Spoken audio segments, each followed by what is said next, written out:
Hai, jumpa lagi dengan aku Fatia Mutmainah dengan NIM 22053018 dari Prodi Pendidikan Ekonomi dengan materi Fungsi Pengendalian Pengantar Manajemen. Pada pembahasan kali ini, kita akan membahas materi tentang 1. Definisi pengendalian 2. Tipe-tipe pengendalian 3. Tahapan proses pengendalian dan 4. Metode dalam pengendalian.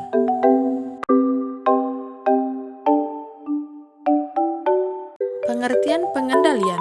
Pengendalian merupakan proses monitoring terhadap berbagai aktivitas yang dilakukan sumber daya organisasi untuk memastikan bahwa aktivitas yang dilakukan tersebut akan dapat mencapai tujuan yang telah ditetapkan dan tindakan koreksi dapat dilakukan untuk memperbaiki penyimpangan yang terjadi. Tipe-tipe dalam pengendalian. 1. Pengendalian feed-forward adalah pengendalian yang dilakukan sebelum aktivitas kerja dilakukan. Jenis pengendalian yang paling diinginkan pengendalian feed-forward, yaitu untuk mencegah masalah, karena pengendalian dilakukan sebelum aktivitas sebenarnya. Kunci dari pengendalian feed-forward adalah mengambil tindakan manajerial sebelum terjadi masalah. Dengan begitu, masalah dapat dicegah dan bukan memperbaiki setelah timbul kerusakan. 2. Pengendalian konkuren adalah pengendalian yang dilakukan ketika aktivitas kerja sedang berlangsung. Bentuk yang paling dikenal dari konkuren adalah keberadaan manajer di daerah kerja, berinteraksi langsung dengan para karyawan.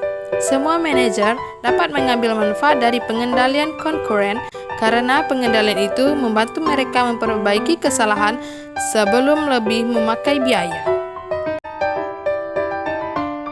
Yang ketiga, pengendalian feedback adalah pengendalian yang dilakukan setelah aktivitas kerja dilakukan. Pengendalian feedback memiliki dua keunggulan. Pertama, feedback memberikan informasi yang berarti bagi manajer mengenai keefektivitasan usaha perencanaan yang mereka lakukan. Yang kedua, feedback dapat meningkatkan motivasi. Orang-orang ingin mengetahui bagaimana kinerja mereka dan feedback memberikan informasi tersebut. Tahapan pengendalian. 1. Penetapan standar. Standar mengandung arti sebagai suatu satuan pengukuran yang dapat digunakan sebagai patokan untuk menilai hasil-hasil, tujuan, sasaran, kuota, dan target pelaksanaan yang digunakan sebagai standar. Bentuk standar yang lebih khusus antara lain target penjualan, anggaran, bagian pasar, margin keuntungan, keselamatan kerja, dan sasaran produk. 3 bentuk standar utama. 1. Standar-standar fisik.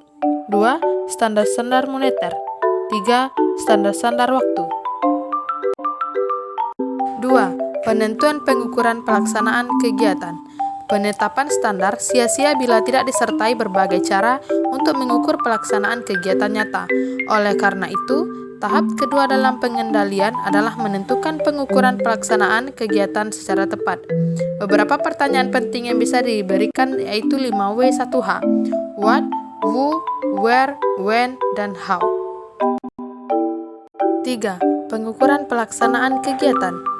Setelah frekuensi pengukuran dan sistem monitoring ditentukan, pengukuran pelaksanaan dilakukan sebagai proses yang berulang-ulang dan terus-menerus.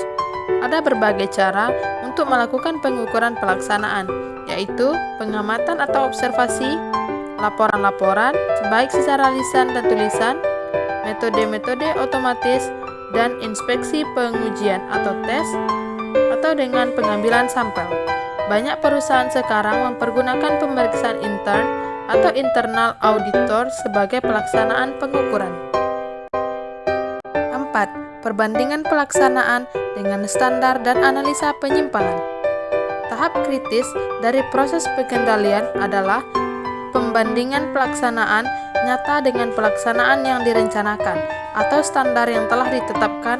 Walaupun tahap ini adalah paling mudah dilakukan, tetapi kompleksitasnya dapat terjadi pada saat menginterpretasikan adanya penyimpangan atau deviasi. 5. Pengambilan tindakan koreksi bila diperlukan. Bila hasil analisa menunjukkan perlu tindakan koreksi, tindakan ini harus diambil. Tindakan koreksi dapat diambil dalam berbagai bentuk. Standar mungkin diubah, pelaksanaan diperbaiki, atau keduanya dilakukan bersamaan. Tindakan koreksi mungkin berupa 1. Mengubah standar mula-mula. 2. Mengubah pengukuran pelaksanaan. 3. Mengubah cara dalam menganalisa dan menginterpretasikan penyimpangan-penyimpangan. Metode dalam melakukan pengendalian. 1. Pre-control, yaitu metode yang membantu manajer untuk mengendalikan perusahaan. Jangkauannya, organisasi memperoleh SDM, material, modal, dan sumber daya keuangan dari lingkungannya.